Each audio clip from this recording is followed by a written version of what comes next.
早晨，大家好，我係風水樓王陳桂龍。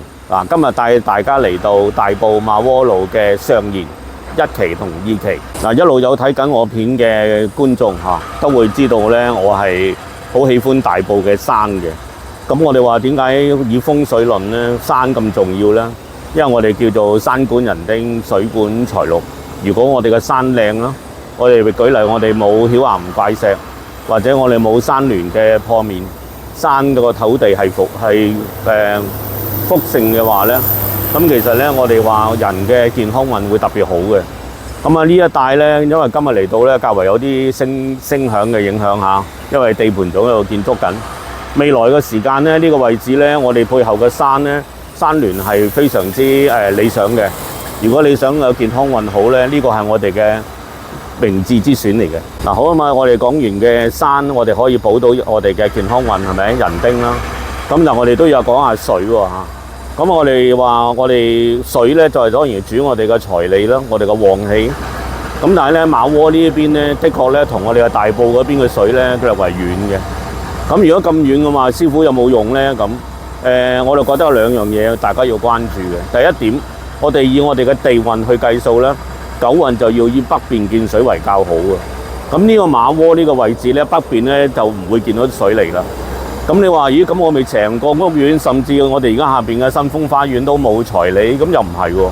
點解咧？第一，我哋話咧，形巒上嘅水固然帶到個吉祥俾大家，但係咧，我哋又講緊咧，我哋自己住緊嘅屋苑個平台度咧都會有水啊嘛。咁所以話咧，如果你有真實嘅水利嘅話咧，最好就係你自己嘅居所嘅北邊。咁你嘅財利會好啲啦。頭先我哋講緊山同水嘅一個嘅對我哋屋苑嘅正式嘅財丁嘅影響係咪？咁我哋話咧自己個單位究竟喺邊個大廈嗰度？咁而有個大廈嘅形勢，究竟佢立咗咩向咩叫坐向係咪啊？呢啲我哋風水人需要關注嘅。咁如果我哋講緊話咧，如果你係喺1期買咗落嚟啦，或者喺2期又買咗落嚟咧。其實我哋個大廈立向嘅坐向係可以攞到一個滿分嘅風水啊，定係話講緊係一個叫較佳風水，或者甚至唔好嘅風水都有嘅。咁但係所以變到咧，就真實嘅風水學咧，就唔係淨係形巒嗰個嘅部分。我哋講緊你自己嘅大廈嘅立向咧，亦都非常重要。咁好啦，我哋講完話大廈嘅立向重要咯，咁亦都講緊單位裏邊你自己嗰個嘅收個氣靚唔靚咧，亦都係有關係喎。所以話咧，係風水呢件事咧，如果我哋講緊形巒上，我哋報道上面一啲煞氣咧，咁你覺得呢一邊咧，我都成日經常嚟嘅新豐花園啊，係咪啊？咁我哋又講緊咧，好多客呢邊居住咧，咁的確係住得幾好嘅喎。咁喺形巒上有冇啲咩實際嘅破壞我哋嘅理氣，或者破壞我哋嘅卦氣嘅物象出現咧？我哋講緊大體上係醫院。大體上係街市，或者係甚至於我哋一啲警察局、法院，係咪啊？咁但係呢一邊完全冇嘅。咁但係咧，頭先咧我企喺嗰邊嘅話咧，有個宗教場所，係咪啊？如果我哋宗教場所咧係所有人我哋講緊話一啲崇拜嘅地方啦，係咪啊？咁頭先嗰個地方咧，亦都唔係話有人去做一啲崇拜嘅動作，咁所以咧嗰個吉度咧，佢就唔可以囤積而成咗一個較為吉嘅場所。咁但係佢會唔會係影響我哋嘅風水嘅話咧？咁你要睇下你究竟呢一個位置佢帶有嗰個嘅氣係乜嘢，先可以論吉凶嘅。咁仲有一部分咧，就關於上賢嘅一啲嘅建築嘅美學啊。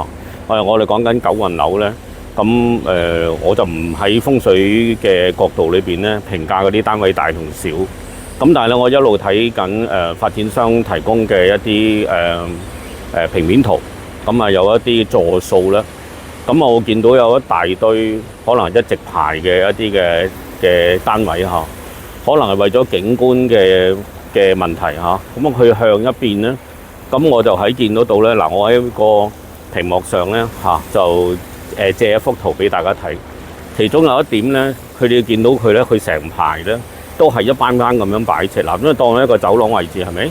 咁你會見到喺個圖上面咧，佢係每一個單位咧，入到去嗰時咧個感覺係打斜嘅。畢竟咧，我哋話喺現場入到去咧，可能呢個感覺嘅情況會較少。咁但係喺風水學嚟講咧，呢一種嘅平面圖或者呢種嘅所謂積咁啊係唔理想嘅。咁你話師傅你憑咩講話唔理想咧？咁我哋可以睇翻古人嘅樓，喺講緊以前嘅樓喺明清時期嘅樓有冇我哋起嘅情況而令到我哋個陽基其中有一邊係大斜面咧咁樣？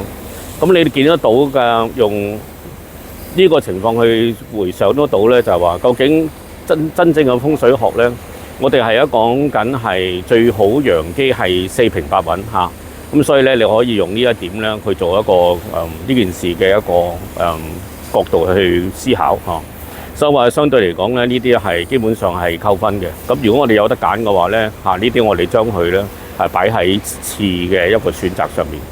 咁好啦，咁我哋做一個少少嘅一個簡潔嘅一個報導，就係話咧喺呢一邊馬窩咧，我揾唔到任何形亂上係唔好嘅地方咁相對嚟講咧，個山亦都靚水亦都係可以未來你觀察你自己平台個水究竟係有冇利益自己嘅。咁所以話咧，相對嚟講，我俾個分數係偏高少少嘅上賢嘅準業主或者未來你想要過嚟呢邊住咧，我相信你都可以考慮。好啦，我哋係上賢嘅簡約報道咧，就喺呢度做完畢啦咁畢竟咧就係我哋風水一事咧，最好就第時有機會咧準業主係咪收樓嗰一刻可以俾個信息我，咁可以帶我入去睇下，因為而家建築地盤間係嘛。咁我哋都唔係買家，亦都冇得入去睇，係咪？咁如果你真係話係頭先個情況狀況嘅話咧，隨時俾個信息我，我可以咧就入去做一個叫簡約嘅勘察咁我自己有長知識嚟過上賢。咁如果你係準買家，希望話想睇下風水嘅話，咁當然可以信息俾我啦。咁呢一度咧就日後大家多啲關注我個 Facebook 啦，我 YouTube 啦，或者我依 Patreon 係咪啊？我 Patreon 我都有一啲課程係可以俾大家 download 落嚟嘅，係學習風水嘅。咁亦都喺呢個時期裏邊咧，2025年咧，我會多咗好多一啲講座。咁大家不妨咧多啲接收我信息睇睇有咩講座啱我參加嘅咁樣啦。咁日後有機會大家見面啦，拜拜。